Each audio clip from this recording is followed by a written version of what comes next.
La première thématique a pour titre la force d'une nation n'est pas dans son armée, mais plutôt dans la prise de conscience patriotique. Mali, Centrafrique, Burkina Faso. La force d'une nation n'est pas en son armée, mais en son âme. Comment arriver à comprendre que des hommes ou des femmes puissent se laisser détourner pour se poser comme entrave à la lutte qui reste noble pour la souveraineté de leur peuple? Cette question n'a cessé de me hanter jusqu'au jour où, tel un puzzle, à la faveur des événements relatifs, notamment à la guerre Russie-Ukraine, tout me paraît obéir à une logique implacable, pas toujours évident dans une pensée unique, 99,99%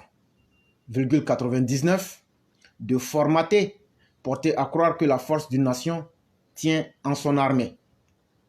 Le récent passé de nombre de nations du continent noir, c'est-à-dire africain, est manifeste de cette option, placée en la force de l'armée, vue au sens de la logistique et de l'équipement, qui, à l'épreuve de la réalité, a montré et continue de montrer ses limites.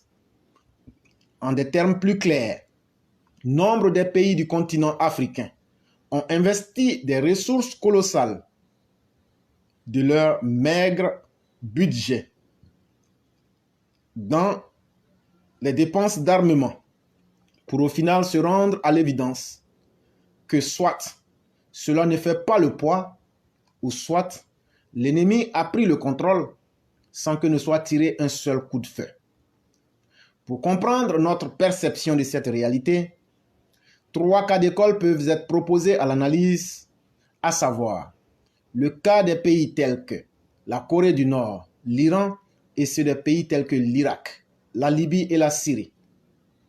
On pourrait se demander pourquoi la Corée et l'Iran font le pied de nez à la plus grande nation militaire du monde, alors qu'à puissance militaire équivalente, l'Irak de Saddam Hussein, la Libye de Kadhafi Mohamed n'ont pas fait le poids et que la Syrie de Bachar el-Assad serait passée à la trappe n'eût été la main secourable de la Russie. À l'analyse, on note que ces pays s'identifiaient à des leaders politiques dont le charisme, certes avéré, n'a pu empêcher que soit créée de l'intérieur la force centripète ayant fait légitimer l'intervention des forces extérieures au nom de cette soi-disant mission des gendarmes du monde. Sur la même base d'analyse, on se surprend à noter qu'à l'évidence, que des années durant, les États-Unis ne parviennent pas à obtenir la reddition de la Corée du Nord et de l'Iran. Et pour le leader coréen Kim Jong-un, il a aujourd'hui avéré que la grande expertise de la CIA a moult fois échoué à des attentats contre sa vie. La raison fondamentale de cette disposition à résister à la puissance militaire des États-Unis est sans doute la véritable qui soit, l'âme du peuple portée à soutenir l'idéal de souveraineté porté par le leader lui-même. En effet, pour que le ver ne puisse pas entrer dans le fruit, il importe que le peuple soit mobilisé en chacun des citoyens et à notre sens, c'est à ce niveau-là que le bas blesse dans le cas des pays du continent africain. Et qui a vu la décapitation de la révolution par la trahison. Pire, la mort du leader charismatique par des mains assassines de ceux qui donnaient pour leurs hommes dits les plus fidèles. Comment arriver dès lors à créer cette force d'âme du peuple à même de résister à la tentation de l'appel par l'extérieur en forme de corruption, par la promesse du pouvoir et l'avoir personnel sur l'autel de la dignité, la souveraineté, donc le développement du peuple. Un premier constat permet de noter que tant l'Iran que la Corée sont caractérisés par un régime dit fort non militairement, mais bien au niveau de l'idéologie, avec celle de la religion d'une part, celle du communisme de l'autre. En effet, On pourra bien reprocher le caractère dogmatique du courant religieux chiite des ayatollahs ou le fascisme du communisme nord-coréen, mais force est de reconnaître l'incapacité des États-Unis à imposer leur suprématie en matière de droits de l'homme. À la vérité, la pensée unique fondée sur la perception partielle de l'homme en ses personnes animales et mentales l'ont davantage réduit à un être de consommation des produits de la civilisation technologique pour qui l'âme est une vue d'esprit. Ainsi, pourrons-nous en arriver à des extrêmes comme ce qui a été tété, mis à jour à Dubaï Porti Porta.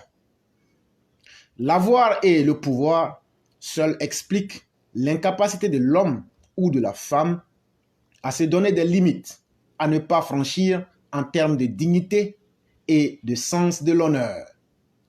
Ce qui manque donc à nos pays africains dans leur lutte pour la dignité, c'est justement cet aspect de la mobilisation qui porte sur la force de l'âme à forger en nos peuples, et spécifiquement en ceux qui se targuent du statut d'intellectuels, plutôt des lettrés, si promptes à trahir du fait de leur profil, si bien exprimé par Frantz Fanon, des masques blancs à la peau noire.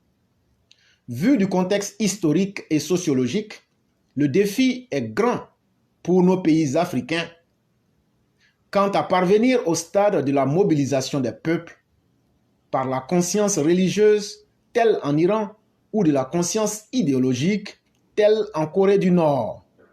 Cependant, il importe de savoir que la religion et l'idéologie ne sont pas les seuls axes d'édification de la conscience d'un peuple. Aussi importe-t-il d'engager ce processus en identifiant le terrain sur lequel bâtir la mobilisation elle-même. La tâche est certes immense, colossale, mais pas impossible. Et nous envisagerons dans une prochaine contribution notre perception de la culture à la conscience citoyenne des populations de notre continent noir. Et ce, en portant tout le dévolu sur la jeunesse, fer de lance de toute transformation sociétale véritable. Malheureusement, si mal loti en ces temps qui courent en Afrique. À bon entendeur, le vieux prophète Jonas des temps modernes, assisté du jeune prophète Moïse des temps modernes, vous disent à très bientôt pour d'autres thèmes autrement plus positifs et plus positivement décalés les uns que les autres. Le tout pour l'objectif de l'âge d'or du premier continent, pour l'ère de la sainte montagne prophétisée en Ésaïe 19. Lecture de Claireur Pro Vérité, source Opéra News. Voyez-vous comment des pays comme l'Iran et la Corée du Nord, pour le premier en se fondant sur la structure religieuse du chiisme et l'autre en se fondant sur l'aspect idéologique du communisme, ont pu adapter ces réalités pour pouvoir affirmer la supériorité de leur peuple. Ce que beaucoup d'hommes ne savent pas, c'est que les Iraniens, là, ce ne sont pas des Arabes. Il faut qu'on vous dise. Les Iraniens ne sont pas des Arabes. Ce sont des Perses. Eux aussi, ils ont dirigé le monde. Les gens qui sont en Iran, là, ils ne sont pas Arabes. Ils ne parlent pas la langue des Arabes que nous, on connaît là. Eux, ils sont des Perses. C'est deux peuples complètement différents. C'est deux cultures complètement différentes. À l'époque du prophète, le roi des Perses va accepter l'islam. C'est comme ça que l'Iran va devenir islam. Sinon, leur religion d'origine, c'est le zoroastrisme. C'est eux qui adorent le feu. Voilà, c'est ça leur vraie religion. Mais regarde comment ils ont utilisé l'islam. Et pour ceux qui connaissent l'islam, et je mets tous les connaisseurs de l'islam au défi de venir nous dire que je mens, il y a 4 grandes écoles de pensée en islam. Il y a le malékisme, il y a le hanefisme, il y a le shafisme et il y a le hanbalisme. Et le chiisme est ce seul courant qui n'est pas, parce que ces 4-là représentent le sunnisme en islam. Mais le chiisme n'est pas compté comme une religion chiite au sein de l'islam. Et donc, voyez-vous, ils ont réussi à faire leur propre vision pour adapter l'islam selon leur propre modèle qu'on appelle le chiisme. Et en Corée du Nord, eux, ils ont pris le communisme. Ils n'ont pas dit, comme ce que Karl Marx a écrit, ils ont pris le communisme, ils disent, nous, là, il faut qu'on soit nous-mêmes. Et qu'est-ce qu'on fait? On prend ça et puis on adapte ça à nous et puis on évolue. Voilà comment ils ont développé. Nous, on est musulmans, on ne connaît même pas l'islam. On est chrétien, on ne connaît même pas. On est là en train de mourir dans les églises et dans les mosquées. On meurt en tant que des idiots. Et Dieu même s'en fout de nous, qu'on soit vivant ou mort. Parce qu'on n'a pas cherché à travailler sur nous-mêmes, à nous demander qui nous sommes. Ce n'est pas mauvais de prendre avec les autres, mais ce qui est mauvais, c'est de ne pas savoir l'utiliser qui est mauvais. Ce n'est pas le médicament qui est mauvais. Si tu ne prends pas le temps de lire le dosage, c'est là que le médicament devient un poison. Et c'est pourquoi je le dis et je l'assume.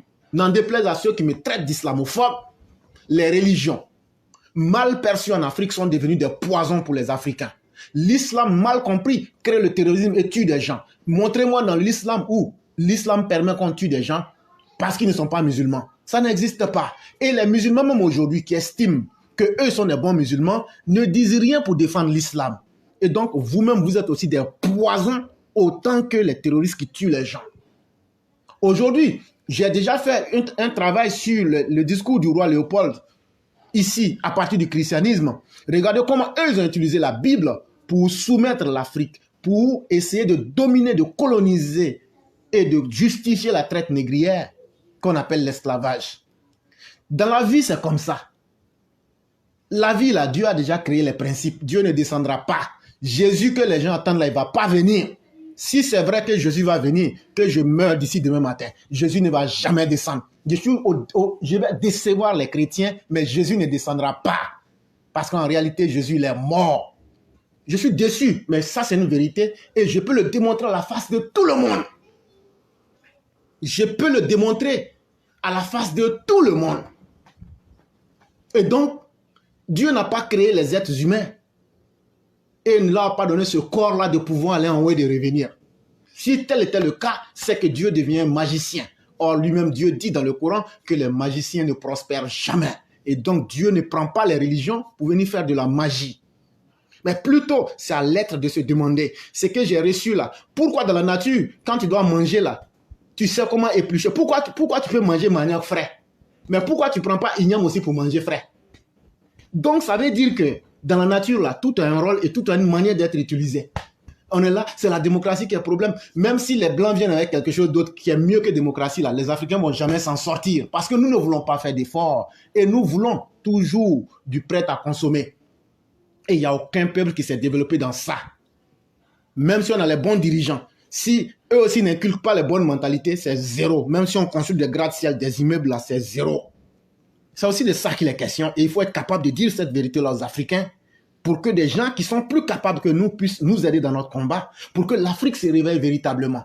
Et la première vidéo que vous avez entendue, effectivement, les Occidentaux, jour et nuit, leurs universitaires, là, ils leur permettent de réfléchir sur l'état du monde. Vous pensez que quoi? Quand les présidents africains viennent s'arrêter pour te parler du State of Nation, pour te parler de l'état de la nation, vous pensez que c'est quoi? Ce sont des questions techniques profondes qui ont été réfléchies. Et ils viennent présenter ça.